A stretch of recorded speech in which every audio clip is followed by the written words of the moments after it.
1600 का दशक था। यूरोप में व्यापार का तूफान उठ चुका था। स्पेन और पुर्तगाल की ताकत घट रही थी और इंग्लैंड अपनी किस्मत आजमाने को तैयार था। लेकिन सवाल था, कैसे? एक छोटे से दस्तावेज ने इतिहास बदल दिया। 31 दिसंबर 1600 अंग्रेजी ईस्ट इंडिया कंपनी की नींव रखा गया, जिसे भारत और एशिया में व्यापार का विशेष अधिकार मिला। लेकिन क्या यह सिर्फ व्यापार तक सीमित रही? नहीं, पहली कोशिश नाकाम रही। लेकिन अंग्रेज पीछे हटने वाले नहीं थे। 1612 में कैप्टन थॉमस वेस्ट ने पुर्तगालियों को हराया और फिर मुगलों से सूरत में व्यापार की अनुमति मिली।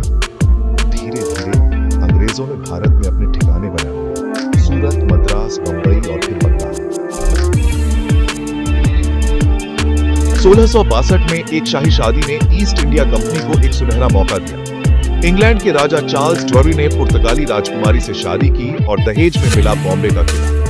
लेकिन ईस्ट इंडिया कंपनी को असली सफलता बंगाल में मिला।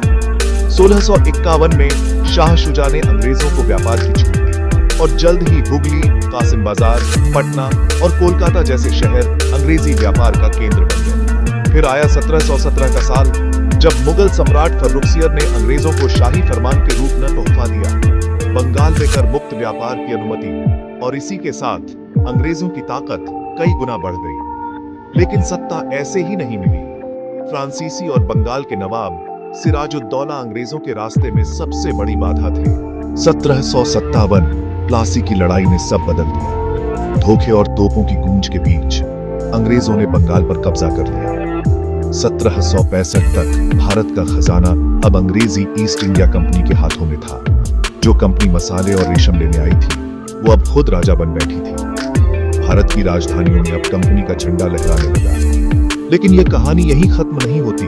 असली खेल अभी बाकी था। 1857 में भारत ने उठाई आवाज, कंपनी को उखाड़ फेंकने की कोशिश की, लेकिन नतीजा निकला ब्रिटिश शासन। ईस्ट इंडिया कंपनी ने भारत को व्यापार के नाम पर गुलामी की ओर बढ़ाया। लेकिन भारत की कहानी खत्म नहीं हुई, बल्कि एक नए संघर्ष की शुरुआत हुई। अंग्रेजी ईस्ट इंडिया कंपनी सिर्फ एक व्यापारिक कंपनी नहीं, बल्कि भारत की तकदीर बदलने वाला सबसे बड़ा छल निकला। यदि आपको यह वीडियो पसंद आया तो लाइक, सब्सक्राइब, शेयर और कमेंट जरूर करें। Grow IQ IAS।